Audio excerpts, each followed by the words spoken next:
We are here with my boy Kevin Wilson, aka KD with the Muscle. He and I go way back. We're actually fraternity brothers, and you can see he has like 47,000 Instagram followers. He's a celebrity trainer, IFBB pro. He's a prep coach. He's also an entrepreneur. He's CEO of Incredibles. He's got the global formulas. He's an athlete, man. You see all these credentials right here. Go follow him on Instagram, KD with the Muscle. And Kevin is a six-pack dad. So those are his beautiful girls. And he is living true to the name here. So I just wanted to show the family side of Kevin. But when I met Kevin, he was this little guy right here. Just crossing the fraternity. I don't know if you remember, Kevin, but you came to my house. This is when I had first like started stuff for Greeks, and you came to my house to like pick up your line jerseys. I think these Yep. same jerseys that Yep. you're wearing. Uh, And yep. so that's a trip because that's how I remember seeing you when you came to my house to get that jersey. And then next thing I know, I turn around and you're just like massive. And the years flew by, but I'm just like, man, look at Kevin. So super proud of your success. And what I would like you to do is like share your story. I want to know because I don't even really know for myself, and so you can share with me and with the group, like what led to what was the motivation, the inspiration behind your transformation from Lil Kev to KD with the muscles. Man, it's crazy, man. So the true story behind it, man, it was actually a bad breakup. Um, and it's funny when you talk to people in fitness, it's usually a life-changing event, which really makes them dig deeper into fitness. So it is a bad breakup, and I needed to kind of funnel my energy in something positive.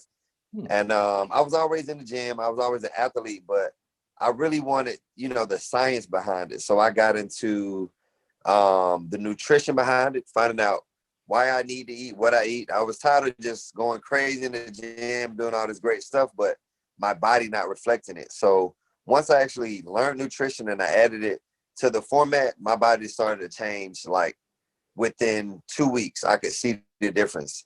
And then Wow. every other month, I'm still seeing it. So that's what really got me into hardcore fitness and nutrition. It really kind of changed my life. Wow. 2 weeks. Wow, that's crazy. So okay, so talk while you're talking Yep. about nutrition, like go into some of the science behind that. Like what's involved with the nutrition? What change did you make? So the biggest thing, man, is and it's the science behind the whole nutrition is if we're trying to lose weight, we usually have to decrease our caloric intake. It's just you take something away, it's going to lower how much you're intaking. So um and my problem for instance was, and this is a lot of guys' problem is they don't eat enough. Mhm. They might not eat that bad. This is the thing, and this is a lot of clients I hear. They be like, "Man, I had a salad, then I had some salmon and sweet potato, whatever it is," but that's all they had for the entirety of the day. Huh. So a lot of people they think, "Oh, if I cut meals back, I'm gonna lose weight."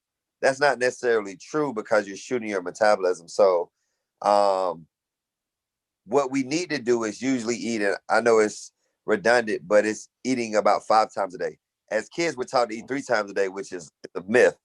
But we should be eating about 5 to 6 times a day to keep our metabolism up so we continue to burn calories throughout the day. I've definitely heard that, and I adopted that too, and that helped me a lot. But I never really understood the full science behind it. And another thing I wonder, and I want to know your take So, on this: when do you eat? So is it better to eat as soon as you wake up, or do you believe in like fasting and not eating when you wake up? Like, what are your thoughts on that?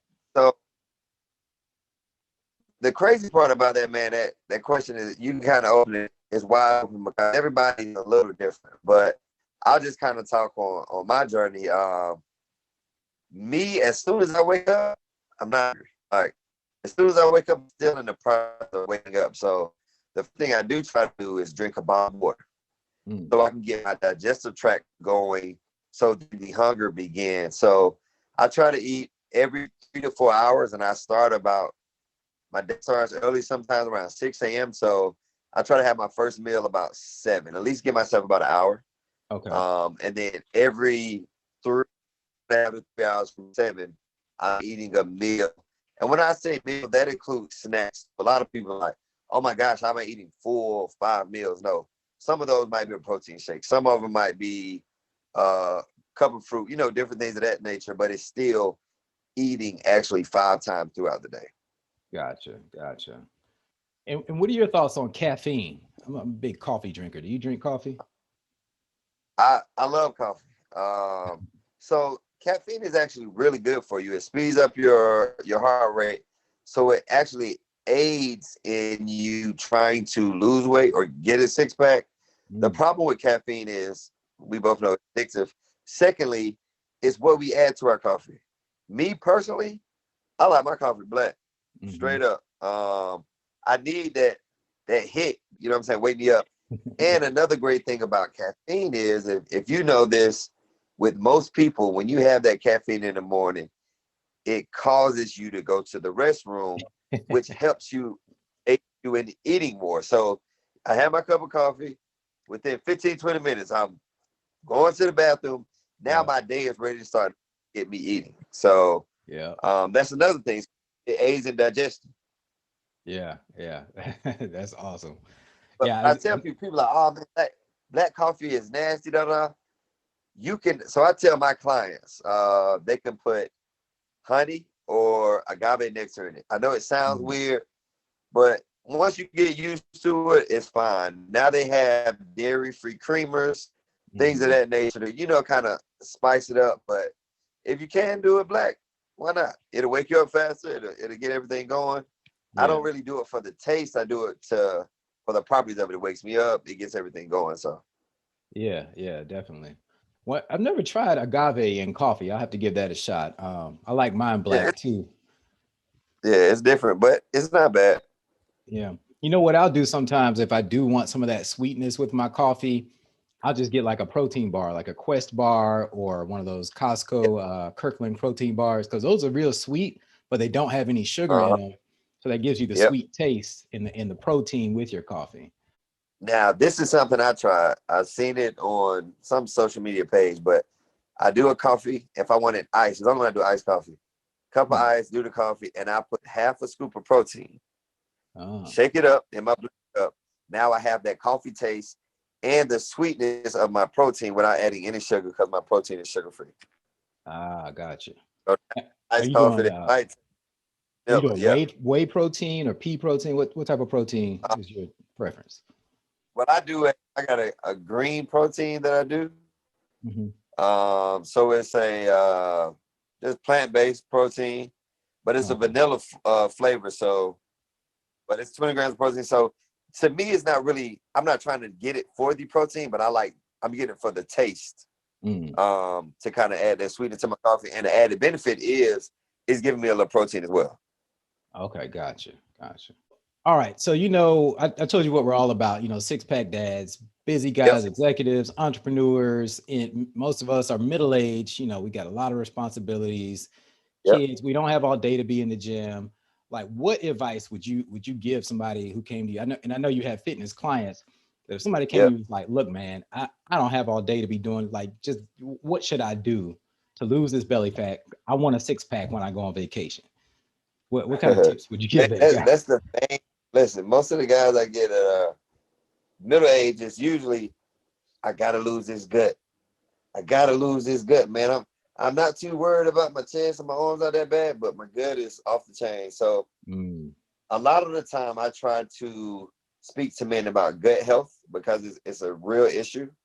A lot of the time we don't digest our foods correctly. And another thing is it's the drinking, unfortunately. So we'll talk about beer first, and I just kind of go on the segue of it. Beer it consumes so much yeast. So as soon as we have a beer, it makes us feel heavy. It's going to sit on our stomach, and it takes a while to digest. So it's not about saying, oh, we got to cut everything out, but it's a balance to it. So the biggest thing for a guy who's like, hey man, I want a six-pack.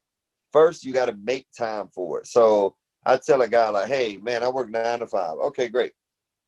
Guess what? Now you work 9 to 6. Because from 5 to 6, Now I want you to look at it as a part of your job. It's something you have to do.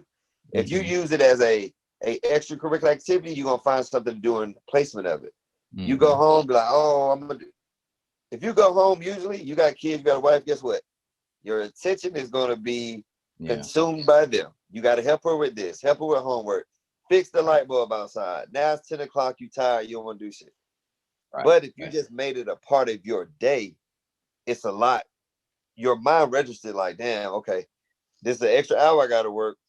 It's basically you investing in yourself. Instead of taking the extra hour for work, you taking the extra hour to work for yourself. Right. And once you make it a part of your day, you will stop canceling it. So, and that could be anything. It's not saying, oh, you got to go crazy for the hour. You can start off with walking. You can start off with doing a couple of push-ups, whatever it is, but you got to get in the habit of doing something for that time frame. Yeah. Being active at least 4 days a week. That's how I tell guys, just do something 4 days a week. It can change it up. You can go play basketball, whatever it is. Let's get the ball rolling. And then from there, we can put a more strategized like result to try to help us get there. So becoming more active is the first step I give them.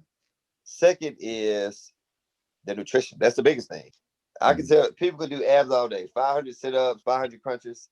If you're not eating right, your abs are not going to show. Unfortunately, that's the science of it. So changing the way we eat. It doesn't mean you eat bird food or salads all day. No, that's not it, because that's a quick effect. We're talking about a long-term effect. So it's changing the way we eat, making sure we eat properly for our blood type. That's another thing that people don't understand. They think because it says, oh, a salad is good for us, a fruit is good for us, they think that's okay to eat, for most of their meals. But a lot of the time it could be a good food, but if it's not for our blood type, it's not going to affect us the right way. Because we might not digest it. It might not go into its proper places. So finding out how you need to eat, that's another big thing. So getting more active and finding out how to eat better. A lot of people don't know. It's not that they don't want to, they don't know how to, because they haven't come to an expert. And the problem with men, and I'm a man, so I get it, is we have ego. So, man, I'm a man, I don't want to go to another dude to tell me how to get in shape when back in the day I was in shape. That was 25 years ago. Clearly, it's not working. You need help. But a lot of men are afraid to ask for help. You know what I mean? So it's getting that proper nutrition advice so you can make those proper changes. Yeah, no doubt. Wow, I didn't know that about the blood type. I'll have to learn more about that. That's really interesting. Yeah, man, it's blood type dyes, man. So it's because I run into so many people that they have to change. Like, they're doing everything right. You're doing your 5 meals a day, you're drinking a gallon of water a day, you're exercising, your cardio, and the body is not. So now we have to kind of look deeper into what is going on. All right, boom, she's a blood type O. Asparagus was really good. It's a great diuretic. But for blood type O, so it harms the body. It's not going to have the same effects somebody else that's, a blood type A or blood type AB. So it's certain foods, even though they are technically good on the glycemic index, but they're not good for that blood type. So they won't digest right, or some people have almost an allergic reaction. I know a lot of clients thought they were allergic to peanut butter, but actually that blood or peanuts just didn't agree with their blood type. It was a negative for their body. So they will get it. They will feel like it's not digesting and things of that nature. So, and again, we just don't know that. Like, you just said it now, you're into fitness, but you was like, I never knew that. And I didn't know it until I really started digging into the nutrition of my clients. And it made such a huge difference. Wow. Okay. So to summarize what you said, if you had to give that guy tips, what to do first, you got to make time in your schedule to work out. And you got to be more active, period. Yeah, you just got to be more.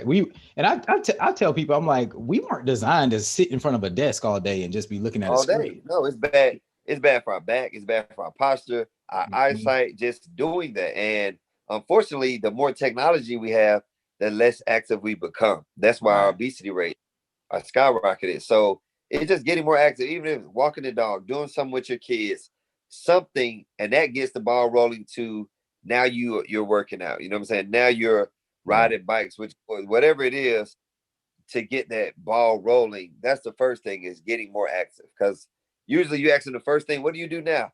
Oh man, I don't really do nothing. All right, well, let's change that. Let's get you a little more active. I don't want to throw you in the den and be like, you got to go to the gym 3 times a day. Sometimes it's intimidating and it's overwhelming. So let's just say, let's get you more active. Yeah. I tell people like this, like somebody asked me, I was like, what's the difference between somebody who's in shape and who's not? The person who's in shape, they have their workout, they design the rest of their day around their workout. Yep. The person who's not in shape, they just try to squeeze their workout in. If they can, they might squeeze it in. But that's what we talked about the job thing. If your job said you work for somebody, they was like, man, you got to work this extra hour, you gonna do this. Yeah. Now you're your own boss. Listen, we got to do this extra hour for our own health benefit, for the benefit of my children, for the benefit of my wife, for the benefit of my sex life. All these different benefits come from exercise, but we don't want to make time for it. One thing, man, is crazy. Like a lot of the older cats I train, so it's just a thing. Men don't like doing legs, right? Mm-hmm. So the value of doing legs is really underrated for what it does for a man. So, and I'll touch bases on it. Legs are our biggest muscle group. Mm-hmm. Even if you got small legs, they're your biggest muscle group because they contain the most muscles. Mm-hmm. They also help the free testosterone in our body. So the more legs we do, the more testosterone we have in our body, which makes us feel younger. It also increases our sex drive. It does all these things for us. But a lot of people, I ain't gonna touch my legs. When I was in 8th grade, I got tackled the wrong way, so my knees bad. No, your knees bad because you don't use them. But it's so many like health benefits with exercise that people don't understand. And I'm talking about on the mental side of it now. Mm-hmm. Not just the physical is the bonus. The mental is what you really feel, and you feel that 3 to 4 days. You might not see no physical changes, but you're like, damn, I feel better. I feel lighter. I got more energy. You know what I mean? It's those things. And then when you do see the physical, it's like, all right, I can really understand what people are talking about. This shit is really working. So, wow. Okay, that didn't occur to me. I've heard the stuff about there being more muscles, but I never thought about it like the testosterone that gets released changes your mood, even if you don't even see the benefit. Listen, you do a great leg workout. Then the kids go stay with grandma, have a night with your lady, man. It's a difference. You know, what you been doing? What's going on? It's a different ball game, man. The leg workout is an aphrodisiac. So it's true. It's crazy, man. Okay, so tell me about cardio. Like, how much cardio do you do? Actually, let me frame it like this. Let's say somebody came to you. They have that hour. It's like, okay, Kev, I'm gonna work that extra hour. How much do you devote to cardio, then to strength? Or like, what's your thoughts on that? So again, with that question, is based on their size, but I usually tell them try to do half and half. Do about 30 minutes weight training. So this is the thing with weight training. People think, oh, I got to be in the gym all day. No. If you have an effective training method and you do it for 30 minutes, you just follow what you have. That's all you need. A lot of time after this, you're going overkill, you're talking, But if you actually have, and it's an intense workout for 30 minutes, that's all you need. Then you'll cool down, help your muscles relax with that cardio. Okay. And the great thing about doing cardio right after your exercise is you're burning double the calories. And what I mean is, when I say that, people are like, what do you mean? So when you work out, you're burning calories. Even when you stop working out, your muscles are still burning those calories. Now, you didn't stop doing anything. Now you're doing the calories from the cardio. So your body is burning calories from the exercise that you just did, and is also burning calories from the cardio you're currently doing. Nice. So you hit it double hit, killing 2 birds with 1 stone. Okay. Do you get that benefit if you do it the other way around? If you do cardio first and then you go into a workout? Yeah, but so the cardio, the calories you burn from the cardio though are not as efficient as the cardio or the calories you burn from the actual exercise. Okay. So you usually burn, you can do a strength training workout and burn in 30 minutes, 600 calories. Okay. You can walk for 30 minutes and might have burned 150 calories. You could do it that way, but it's more beneficial if you do the actual weight training first. And then as your cool down, the actual cardio. Gotcha. So earlier before the call, you were telling me about your formula that you developed with the kettlebell and kind of combining some strength and cardio. So tell us more about that.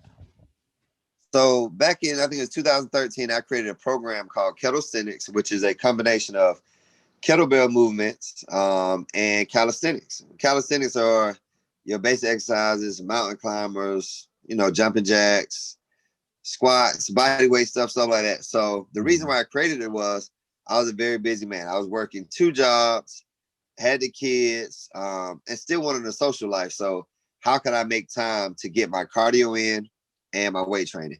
I personally did not like cardio. A lot of men don't. So I said, what can I do to benefit it and actually, make money from it? So I created a class that has your strength training from the kettlebell movements, and it has your cardio from the calisthenic movements. So now you're getting aerobic exercise and anaerobic exercise in one setting. So in about an hour, I'm burning up from anywhere from 800 to 1,000 calories. Wow. But I'm not burning all my muscle away because I'm also doing the anaerobic exercises from the strength training. So you get the best of both worlds. I had a lot of people that only wanted to do that. They was like, this is all I need. Because the thing with a lot of women is, what was crazy is a lot of women I don't want to lift weights. I don't want to be big like a man. First of all, you're not going to be big like a man. But the kettlebell, it doesn't make her feel like she's lifting weights. Right. And the kettlebell with guys, it doesn't make them feel like they're doing cardio. Gotcha. So it was hit on both ends. And another great thing to kind of touch on Six Pack Dads is all kettlebell movements include core movement. So you might actually be doing a leg exercise, but because of how you have to hold a kettlebell, your core has to be engaged. So all the movements include core movement. So it's helping burning that fat right around that 6-pack area. Oh, wow. Okay. You Yep. Kettlebell swings.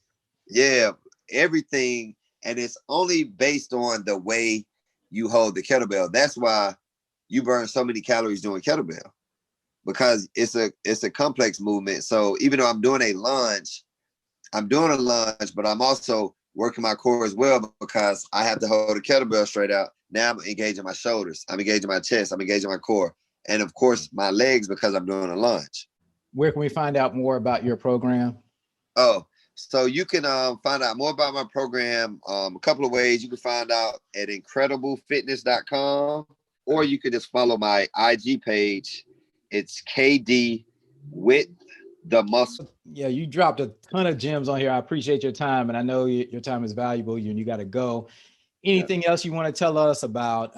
Any final tips for that guy who just wants to get that 6-pack in, doesn't have a lot of time, or any other programs you have going on that you want to let us know about? So I actually have an ebook, man. Just an ebook on eating healthy that is actually about to drop in the beginning of February. Okay. So you guys can find out just more details. I'll be dropping little tips on my IG page. Again, that's KD with the muscle. But the biggest thing, man, if you're trying to start the process of getting a 6-pack, is get more active, change how you eat, and stay the course. Guess what? Your stomach didn't get fat in 5 days. You're not gonna get a 6-pack in 5 days. It's a 1 day at a time thing. And you can't get discouraged, because it's a journey. Some days are gonna be better, some days are not. Don't let one bad day throw you off your journey. That's the biggest thing, man. Even the best have bad days. So it's all about, and one other big thing, take pictures. Don't worry about the scale. The scale will have you depressed as hell. All right. Just get into a routine of taking pictures once a week, so you can physically see the difference. Your friends will see the difference. Other people will say, oh, you look different. But it doesn't mean anything a lot of time until you can see it. So when you Mm-hmm. have physical pictures, you can be like, wow, I didn't even notice that, because you see yourself every day. So Right. get something you can go back to and compare it to. So even on a bad day, you can go back and look at where you started and be like, I'm a lot better than where I started. You know what I mean? So that's the biggest thing, man. Get active, change your nutrition, and stay the course. Okay. Oh, one last thing, and I just want to ask you this personally, because what I discovered in my fitness journey, when I was trying to get a six pack, I was doing a whole bunch of crunches every day, sit ups, crunches. Because back then I was looking at Usher and he was on Oprah or Uh-huh. something talking about, and it wasn't working for me. But you know what? When I started doing the cardio and I started doing pull ups, that's when I Yep. saw my abs. So why do the pull ups pull out the abs?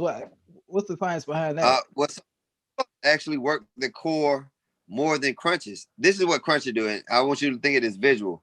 Your abs are a muscle just like anything else. If you did biceps every day, what's going to happen? Your biceps going to grow, right? Mm-hmm. If you did crunches every day, your abs are going to grow. So your stomach can actually get bigger. It ain't gonna give you no flat stomach, no washboard abs. It's gonna make your core bigger. So I can't tell you the last time. Most of my core stuff is from kettlebell movements or hanging movements like pull-ups.